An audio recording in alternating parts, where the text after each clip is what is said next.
Hello, me again. Chapter 50, A Winter's Journey.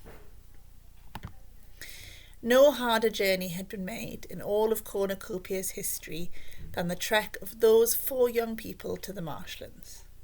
It was the bitterest winter the kingdom had seen for 100 years, and by the time the dark outline of Jeroboam had vanished behind them, the snow was falling so thickly it dazzled their eyes with whiteness. Their thin, patched clothes and their torn blankets were no match for the freezing air, which bit at every part of them like tiny, sharp-toothed wolves.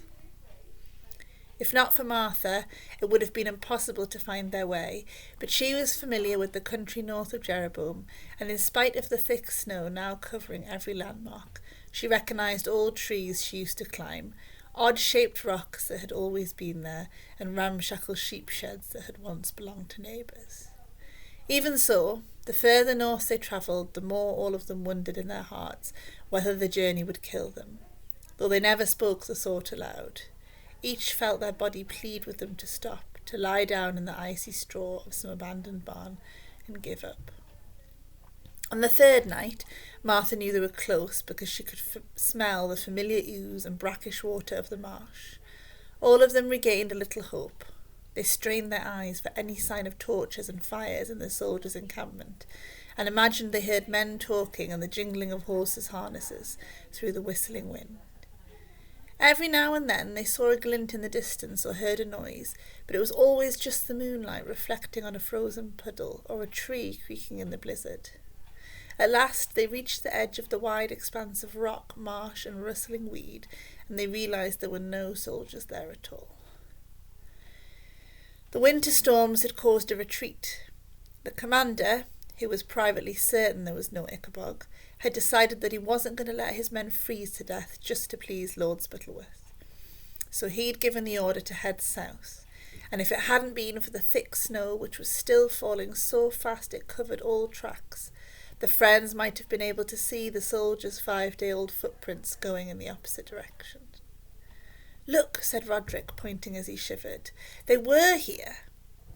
A wagon had been abandoned in the snow because it had got stuck, and the soldiers wanted to escape the storm quickly. The foursome approached the wagon and saw food such as Bert, Daisy and Roderick remembered only from their dreams, and which Martha had never seen in her life.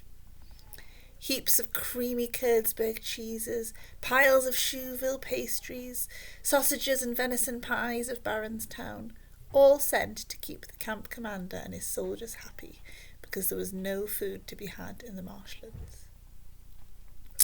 Bert reached out numb fingers to try and take a pie, but a thick layer of ice now covered the food, and his fingers simply slid off.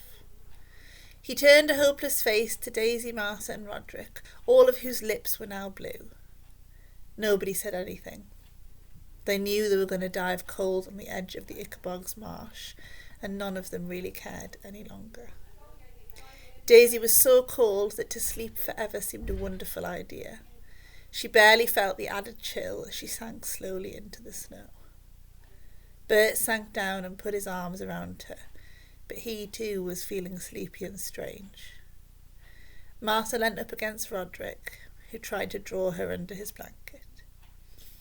Huddled together beside the wagon, all 4 were soon unconscious, and the snow crept up their bodies as the moon began to rise.